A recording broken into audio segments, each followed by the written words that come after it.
Ramatoulaye coowal Starlink au Sénégal muy benn entreprise bi nga xam ni dafay fournir service internet waaye jaarale ko ci moyen wu satellite te ki ko moom di Elon Musk coow li ba tey mi ngi wëy parce que bu ñu jëlee ñi nga xam ne ñooy opérateurs yi fi nekk fii Sénégal ñu gën ci ràññee Orange Sénégal ou bien Orange bu bokk ci kër gi nga xam ne mooy Sonatel bu ñu jëlee beneen kër muy Yaas jël beneen kër aussi muy Expresso Sénégal. ñi nga xam ne ñooy les syndicats maanaam liggéeykat yi nga xam ne ñooy tënku ca yooyu les opérateurs ñoom ci boppam def nañ ay ñaxtu par rapport ak teewaayu wala présence su Starlink fii ci Sénégal lu tax dañuy dénoncer wala di ñaawlu présence su kër googu noonu ci marché bi nga xamante ni mooy marché bu Sénégal ñeel jëfandikoo li nga xam ne mooy wàllum internet. la ci njëkk la ñu njëkk a ñaawlu nee nañ mooy ñoom entreprise bi muy waa Starlink. dañ leen jox autorisation maanaam dañ leen jox ngir ñu exploiter ci régime autorisation alors que normalement ci yoon ñoom dañu war a am la nga xamante ni mooy licence comme ñoom kër yi nga xamante ni nii ña ngi fi di ay opérateurs maintenant ci aspect boobu il faut savoir que l'autorité compétente à savoir le ministère de la communication la mu tegoon ca mbir ma mooy bu ñu xoolee Starlink ak yeneen services yi ma lim muy Orange Sonatel Yaas Sénégal ak Expresso bokkuñu service ak ki nga xamante ni mooy Starlink parce que Starlink moom benn service lay proposé actuellement ici au Sénégal mooy service bi ñu naan FAI muy fournisseur d'accès à internet maanaam ñoom internet kese la ñuy fournir ci service waaye bu ñu xoolee ñoom syndicats yi liggéey ci opérateur yooyu la ñoom dañ ne naam dëgg la Starlink mën a nekk FAI local ab service boo xam dafay fournir internet mais il faut savoir que nee nañ d'après ñoom seeni wax Starlink mën na leen concurrencer ëllëg indirectement parce que non seulement yor na infrastructure satellitaire bi nga xamante nii mën na yombal wàllu jokkoo kon dara dàkkul ne ëllëg ñoom itam mën nañ subir concurrence su Starlink parce que mën na teere boog les services de Starlink ci jógee ci fournir li nga xam ne mooy internet dem ba dugg ñoom ci seen i domaine bi nga xamante ni mooy wàllu téléphonie ak yeneen yi ci topp. ñoom tamit muy les syndicats des travailleurs des opérateurs muy Orange Sonatel Yaas ak Expresso jàpp nañ ni ñoom dañoo fay lu toll ci pour am fréquence am licence bi permettre ñu mën a fournir yenn seeni service lu toll ci 100 milliards pour mën a am benn contrat de concession boo xamante ni état daf leen koy jébbal ñu ne nag bu ñu xoolee Starlink jàpp nañ ni waroon na fay lu mu néew 30 milliards yoo xamante nii dafay dugg xëy na ci gafak économie bu Sénégal ci gafak réew mi parce que jàpp nañ ni loolu moo mën a tax ñu am lu ñuy woowe équité concurrentielle maanaam yamale tolloole ñi nga xamante ni ñoo nekk ca bànqaas woowu lay da ca yëngu waaye tamit nee na pour Sénégal nag njariñu Sénégal mën a am ay recettes yoo xamante ni dina mën a tax mu am impact réel ci nekkinu sénégalais yi waaye itam xaalis ga nga xam ne dañ ko war a investir ci ñoom sénégalais yi ba ñoom ñi nga xam ni sax ñooy les syndicats des travailleurs de ces opérateurs là wax nañ ni def nañ sax ab xayma caytu nañ Starlink ñaata la mën a gagné Sénégal ñu natt ko ci juróomi at jàpp nañ ni kër gi fii ak juróomi at buñ ko xaymaa ak li nga xam ni nar na ko capter ci part de marché maanaam client ya mu nar a xëcc taf leen ci wetam moom Starlink xëy na mën na cee am ci juróomi at yi di ñëw lu toll ci 1000 milliards maanaam junni ci milliards. maintenant li gars yi di laaj mooy bu fekkee ni Starlink dafay capter une bonne part du marché ñeel wàllu fourniture li nga xamante ni mooy wàllu internet à qui la faute. bu ñu sukkandikoo ci autorités yi ñun daloon la leen ci kenn ci benn ci suñu émission la ñu xam ne mooy opérateurs yi fi nekk muy Orange muy Yaas muy Expresso bu ñu xoolee ci diir bi ñu fi nekk fii ci Sénégal li nga xam ne mooy wàllu couverture ñoom ci seen i Expresso ñu koy woowee taux de pénétration maanaam zone yi nga xam ne couvrir nañ ko ci Sénégal ba dëkk yooyu mën a am internet comme ni mu waree autorités yi dañoo jàpp ni dafa néew c'est-à-dire que les zones blanches dafa bari ci dëkk bi bu ñu xoolee zone yi ñu couvrir mën nañ ko à peu près ci 40% mais bu ñu jëlee ñoom les syndicalistes ñi nga xam ne ñooy liggéey ci opérateurs yi ma lim sànq ñoom dañu jàpp ni 40% yooyu ça concerne seulement internet fixe waaye bu ñu jëlee en compte li nga xam ne mooy fourniture d'internet jaarale ko ci les services mobiles avec disponibilité des cartes SIM yi nga xamante ni fexe nañ ba ku ne mën a am carte SIM jàpp nañu taux de pénétration de l'internet au Sénégal mën nañ ko estimer à 100% maanaam ñoom ñi ngi fournir internet fépp ci Sénégal kon lay wa nga xamante ni xëy na teg nañ ko par rapport ak Starlink pour mu mën a couvrir li ñuy woowe les zones blanches maanaam dëkk yi nga xam ne internet yeggu fa wala boog amul les infrastructures qu'il faut te opérateurs yi xëy na peut-être ñoo xaw a ñàkk a def seen liggéey xëy na ci fànn woowu ñoom dañ ne loolu du lay parce que ñoom couvrir nañ bu ñu jëlee l'offre service internet fixe ak service internet mobile jàpp nañ ni ñoom assurer nañ une couverture boo xam ne mën nañ ko estimer à 100%. ñoom les travailleurs de ces opérateurs aussi lañ ko jeexalee ci seen i mbëbët wala seen i jàmbat mooy gis nañ ni tamit présence de Starlink au Sénégal dafay poser question de souveraineté numérique maanaam Sénégal moom boppam ci li nga xam ni mooy xarala yu yees yi ak wàllu connexion ak wàllu données ñoom dañu jàpp ni le fait que benn acteur privé ñu gën ci ràññee wala boo këm moom service boobu ñu koy woowee Elon Musk dañu gis ni kooku noonu ku xaw a doy waar la ndax xëy na ëllëg kenn xamul suñu borom a xam ay jàmmarloo wala tension bu amee xëy na peut-être Sénégal kenn ñaanu ko yàlla ñu mel noonu mën nañu am benn influence stratégique boo xamante nii mënees nañ ko am sur la connectivité nationale wala même yenn ci ay manipulation yoo xam ne xëy na mënees naa tukkee ci kër googu lee surtout que nga xam ne moo ko moom muy Elon Musk donc soxna Ramatoulaye bu ñu jëlee ci li nga xam ne mooy jàmbat yi ñoom les opérateurs yi fi nekk muy Orange bokk ci groupe Sonatel Yas nekkoon fii Free ñu remplacer tur bi tuddee ko Yas ak Expresso ñoom lii la ñu jàpp ni daal ay mbir la yoo xam ni tey na seen xel et ñi ngi koy dénoncer daal par rapport ak teewaayu Starlink fii ci suñu réew. bu dee am na solo Pape Samba est-ce que jàppoo ne ñi nga xamante ne ñooy opérateur télécommunication yi dañoo xaw a tiit ci dikkum li nga xamante ne mooy Starlink vu que gis nañ njëriñu ci nekk ndax connexion bi si la gën a gaaw d'après certains utilisateurs. Effectivement ba pare il est important ñu xool sax le contexte peut-être de l'arrivée de Starlink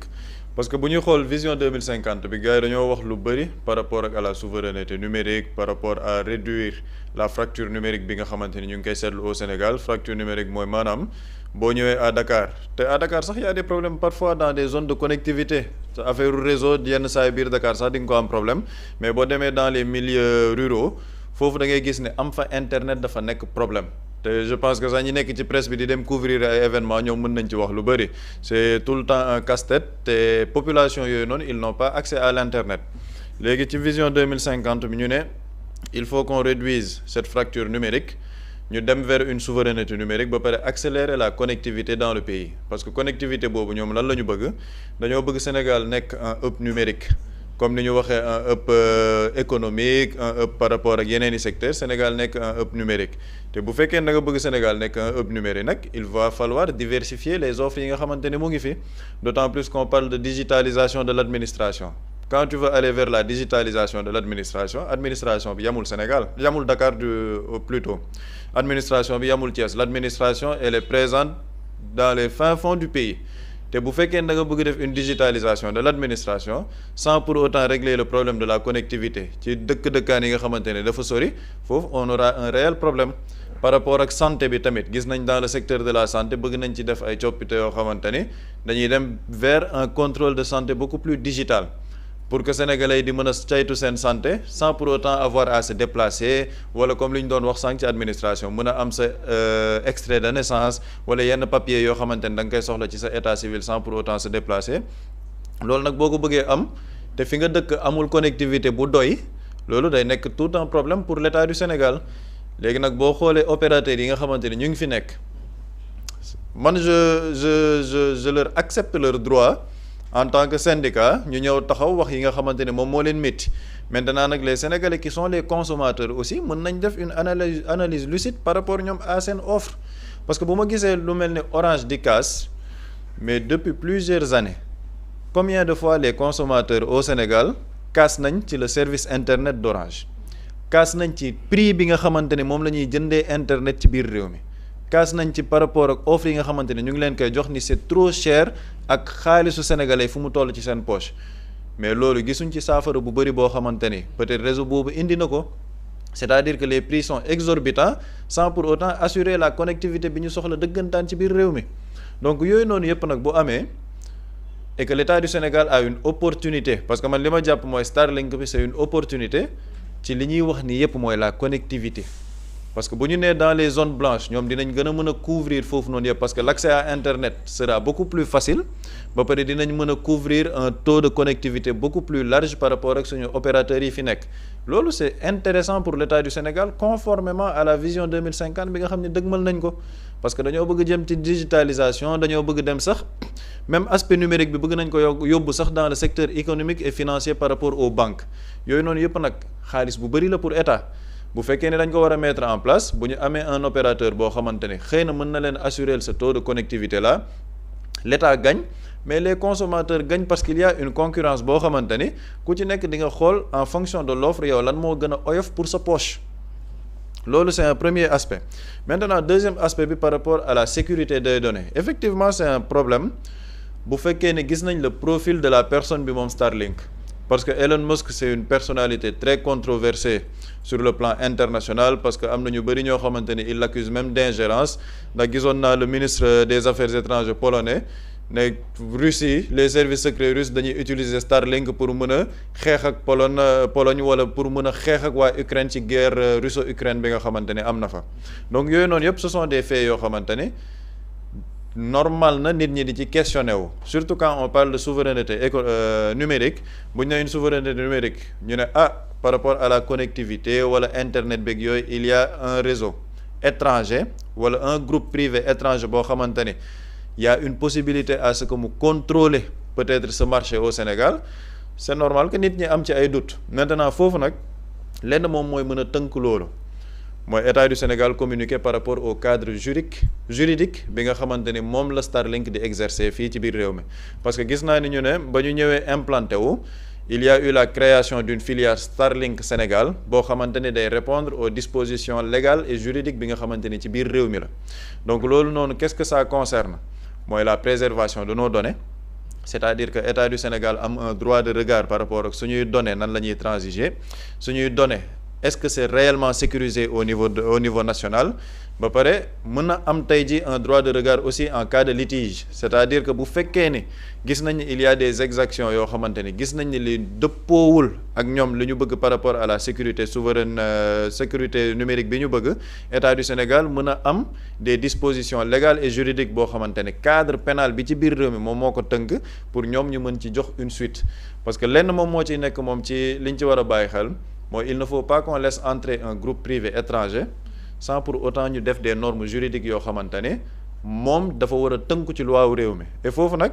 peut-être inquiétude yi ci syndicat boobu am c'est au niveau du ministère de la communication communiquer ci parce que ñun tout le temps dañ koy wax ne am na yenn sujet yoo xamante ne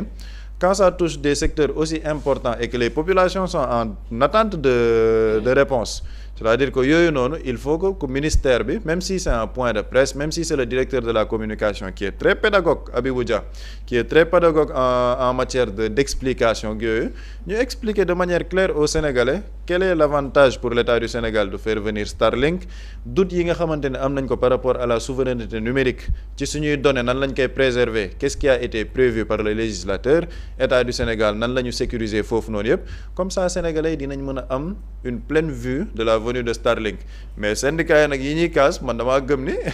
peut-être cette concurrence là dafay nekk loo xamante ne xëy na dina leen xaw a tiital parce que réellement connectivité bi ils ne l'ont pas assuré sur le plan national c'est ça la vérité boog man mi nga xamante ne jot naa dem ay Koungheul ak yooyu parfois da ngay dem ci zone yoo xamante ni tu as des problèmes pour am réseau tu as des problèmes pour am de la connexion donc yooyu aussi ce sont des choses yoo xamante ne lu factuel la lu Sénégalais yi di dund donc ñoom peut-être ça va les pousser parce que man dama gëm ne à toute chose concurrence est bonne bu kenn ñëwee ñoom tamit dañoo war a retravailler seen offre gën a doper li nga xamante ne moom mooy seeni dispositif pour que tey jii ñu gën a mën a jox Sénégalais offre boo xamante ne parce qu'en réalité man li ma ci gis kenn moo ci le gagnant mooy le consommateur sénégalais parce que internet toll nañ ci foo xamante ne jamono ji ci monde bi foo xamante ni da nga koy soxla force dans le secteur de la santé dans le secteur éducatif dans le secteur administratif ba léegi sax même boo xoolee dans le secteur de l'agriculture les gens utilisent des drones pour mën a def foofu bay boo xamante ne day nekk une agriculture optimale donc yooyu noonu yëpp nag pour nga mën ko réussir il faut qu'il y ait une connectivité qui est assurée donc arrivée Starlink c'est une bonne nouvelle par rapport à ça mais il faut que l'État tamit à travers le ministère de la communication communique par rapport ak le cadre juridique plutôt bi nga xamante ni moom lañ leen di permettre ñu nekk ci biir réew mi comme ça les consommateurs ak les syndicats même si syndicats yi xam naa ne bu état bi communiquer sax ñoom duñ ci ànd parce que c'est de la concurrence mais au moins que les consommateurs mooy sénégalais yi ñu mën ci am une information claire boo xam ne après ku ci nekk nag en fonction de ton pouvoir d'achat nga dem tànn offre bi nga xamante ni moo la neex. est-ce que ñi nga xamante ne ñooy syndicalistes yi ñoom du seen intérêt la ñuy gën a kaas que yu sénégalais vu que sénégalais yàgg nañ kaas li nga xamante ne mooy cherté internet bi ak débit tamit nga xamante ne ñii dañ ciy jooy lu bëree bëri. waaw question d'intérêt ci la nekk parce que il faut le dire l'arrivée de Starlink benn genre menace la par rapport ak tey benn part de marché bu important bi nga xamante ni. les opérateurs téléphoniques yi nga xam ni ñi ngi fii au Sénégal depuis plusieurs années am nañ ko fi et pour man gis nga parfois certains opérateurs il faut que parfois ñu remettre en question parce que pour man l'arrivée de Starlink jàngat bi njëkk bi ñu ci war a def ñoom mooy leur relation vis-à-vis de la clientèle seen jëflante ak clients yi parce que Starlink tout le monde en parle. kan moo mës a dégg Starlink dem na ci benn télé fay spot pour ñu defaral ko publicité Starlink deful publicité Starlink kan moo ko gis mu def dem ci ay site internet ne leen publier ma bannière je veux faire de la publicité pour avoir de la visibilité Starlink deful publicité Starlink kan moo ko gis mu jël agence jël ay figurants jël ay acteurs ne leen produire leen ma un spot publicitaire ma diffuser ko Starlink deful cette publicité au Sénégal. tey ki mësul xam Starlink tey mi ngi dégg ñu naan Starlink pourquoi parce que consommateurs yi ñoo def une publicité gratuite pour Starlink et pourquoi cette publicité gratuite parce que les consommateurs ne sont pas satisfaits pour man li njëkk ci taxawaay wala li njëkk ci li nga xam ne ñoom war nañ ko gën a mën a plaider mooy offrir un service de qualité certes on va nous dire infrastructure yi dafa lourde on va nous dire que parfois coût bi mais les opérateurs amul ku ciy perte ils gagnent des milliers et des milliers de milliards yoo xamante ne nii boo ko xaymaa ci alal kenn xamul nu mu toll maintenant lan moo nekk di xew xaar nañ te c'est mun naa bañ a jël sax tey exemple bi bu njëkk nit bu bëggaan puce da daan jar ba ay 25 000 il a fallu que concurrence bi am puce di jar 1000 francs parfois sax boo xawee neex deret tuuti ñu may la ko. waaw téeméer ñu jox laa ko téeméer bu njëkk qu'est-ce qu'il faisait yow Ramatulaay da nga yor sa xaalis jënd connexion yaa ko moom mu nekk sa portable ñu ne la yow Ramatulaay boo utiliser wul sa crédit bii ba telle période ma nangu ko jël ko ne ko foqeet nangu sa compte waaw léegi ñu dem ba concurrence am ñu ne waa léegi crédit kenn dootu ko nangooti c'est-à-dire que kon li ngeen doon def yéen a ko tey pour lekk xaalisu sénégalais yi di leen jënduloo crédit milliards yi di gën a bari alors que vous aviez la possibilité def ko depuis longtemps ces opérateurs dem ba dugal lu ñuy woowee mobile money c'est-à-dire que di proposer des services de transfert d'argent avec des coûts élevés xam nga bu njëkk dañ doon wax Wari Joni Orange ñëw avec Orange Money daane leen ñoom ñëpp parce que c'est plus facile ñoom ils ont des millions de clients c'est très facile tey avec un service bu ñu intégré avec le service téléphonique automatiquement dañuy am part de marché bu important avec bu lu gën a simple que Wari ay Joni mooy SMS la nit di jot rek dem mën a retirer xaalisam wala jot bi ñu faciliter sénégalais yi outils yi boobu noonu qu'est-ce qu'ils ont fait mais avec des frais d'envoi yu exorbitants lan moo xewaat après ils ont attendu que beneen opérateur à savoir Wave ñëw ñu jëlee transfert yu cher wàññi ko ba mu wàcc parfois sax nga transféré doo fay dërëm transfert frais de transfert 0 franc c'est-à-dire que ok kon li ngeen doon def kon yéen a ko tey da ngeen a xaar ba concurrent ñëw ngeen di soog a changer li nga xamante ni mooy la qualité de votre service loolu ñoom moo tax ma ne ñoom lan lañ ci mën a jàngee mooy gis ni les clients ne sont pas satisfaits maa ngi wax sànq wàllu ils attendent concurrence ñëw ñuy soog a xoolaat seen toogaay dama gis sur Facebook benn mbokk bu tudd Mamadou Mansour Diop xam nga avec Orange tey si on prend l'exemple d'Orange Orange il propose plusieurs services bi service bi ñenn ñi jàpp ni moo gën a baax sax muy fibre bi ñu ci bari dañu yàgg ñaxtu ko fibre bi li nga soxla ci débit doo ko am qualité connexion bi parfois nit ñi dañuy woote naan sama connexion jaarul yoon dama gis benn mbokk bu ñu naan Mamadou Mansour Diop bu publier le fan yi mu ne Orange c'est justement la raison pour laquelle vous n'aurez plus jamais mon respect vous attendez toujours qu'un concurrent vienne pour nekk nit da ngeen di xaar ba concurrence ñëw ngeen soog a xoolaat seen taxawaay mu ne moom lan la dund dafa toog Orange yokk li nga xamante ni nii mooy débit bi c'est-à-dire que qualité de connexion am moo xam li muy download ak yëpp dafa qualité vitesse de connexion bi dafa gën a yokk dans quel contexte bi Starlink ñëwee ñu yokk débit connexion bi te kenn demandé wu leen ko mais j'ai cru que benn client kese la yam ma yamaat ci beneen client boo xamante ne nii moom tamit je pense que Pape bi mun na ko dis bi benn compte bu ñu naan Gap Apple la ma yaakaar ni peut-être mun na nekk ci benn client kese mais ma gisaat beneen client moom aussi il a vécu la même chose nañu déglu l'élément dellu si waat.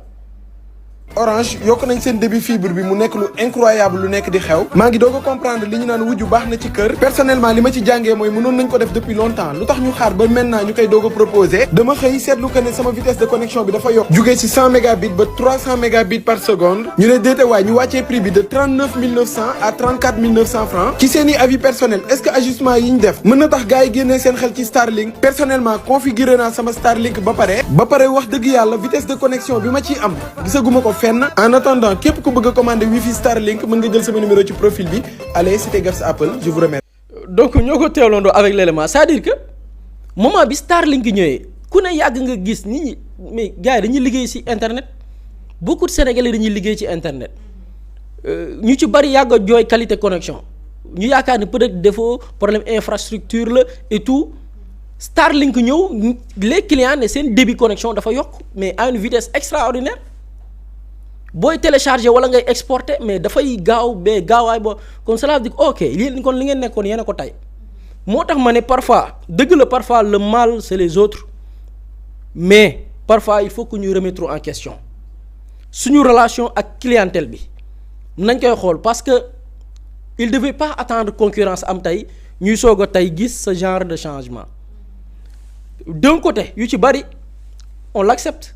tey par exemple. même problème de souveraineté même bu fekkee man il va falloir relativiser est-ce que tey même les opérateurs qui sont là avant Starlink dont plusieurs wala boog ñëpp sax une bonne part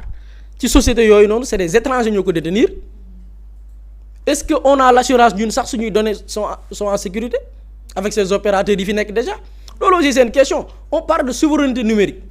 mais avant même l'arrivée de Starlink est-ce que avec Orange est-ce que avec Yaas est-ce que avec Expresso ñun on a la certitude que nos données sont sécurisées combien de fois yow Ramatoulaye ngay toog sa numéro fixe bi ne sa kër ab saay woote ci allo yaa ngi tudd Ramatoulaye sant nangam yaa ngi juddu tel nangam yaa ngi dëkk fii sa facture ndii nga war a fay par weer kooku il a des données sur toi fu nga ko jëlee fan la jëlee ces données donc on parle de souveraineté ok mais est-ce que avant même l'arrivée de Starlink nos données sont sécurisées donc du question boo xam ne dañ koy jël yamale ko rek ci Starlink oui Starlink dañu war a veiller à ce que liñ naan nelawee benn bët mais na mu valable ci Starlink noonu la valable ci les autres opérateurs par rapport ak la gestion de nos données personnelles suñuy données ngi fépp nit da ngay xëy nit woo la jox la toutes les informations ci yow bu la ne kii liggéeyul Orange wala liggéeyul Yaas wala liggéeyul Expresso doo ko gëm parce que bu la woowee tag dala naan allo diw nga ne ko waaw dëkk fan nga ne ko waaw juddu tel à tel nga ne ko waaw sa facture lii nga war a fay par weer fayagoo kooku il a toutes les informations sur toi donc pour man question bi dañ ko gën a yaatal et puis pour man jàngat bi loolu la quoi c'est-à-dire que ñoom ñoo war a def seen propre réflexion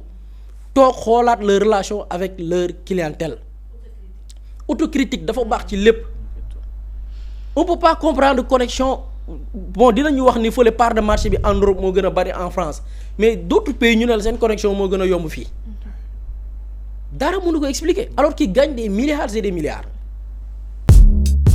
Mously Immo Sénégal moo leen di indil saafara ci jafe-jafe bu ngeen am ci wàllum immobilier yow mi bëgg a jënd kër yow mi bëgg a tabax wala nga jaay sa terrain jokkool ak waa Mously Immo ku am sa kër bëgg ku la ko terrassel wala nga am sa tool bëgg ku la ko lotisel defal la ko ay terrain Mously Immo Sénégal daf leen koy jàppandal gunge leen ci anam gu mucc ayib ku am sa kër itam te nekkuloo ci biir réew mi bëgg ku la ko toppatool gérer la ko Mously Immo moo ci gën a gaaw gën ci wóor ku bëgg réfectionner tabax wala nga defar plan architecte mën nga jokkoo itam ak waa Mously Immo Sénégal mën ngeen leen a woo ci 77 887 25 13 77 887 25 13 Mously Immo indi saafara ngir jëndum kër tabax jaayum terrain terrasse yi ay tool wala lotissé ko defal leen ko ay terrain loolee lépp Mously Immo moo ci gën a gaaw man ngeen itam abonné ci seen chaîne YouTube Mously Immo Sénégal ngir am yeneeni xabaar yu gën a dëggu wala itam wàllum conseil ci wàllum immobilier fii ci biir réewum Sénégal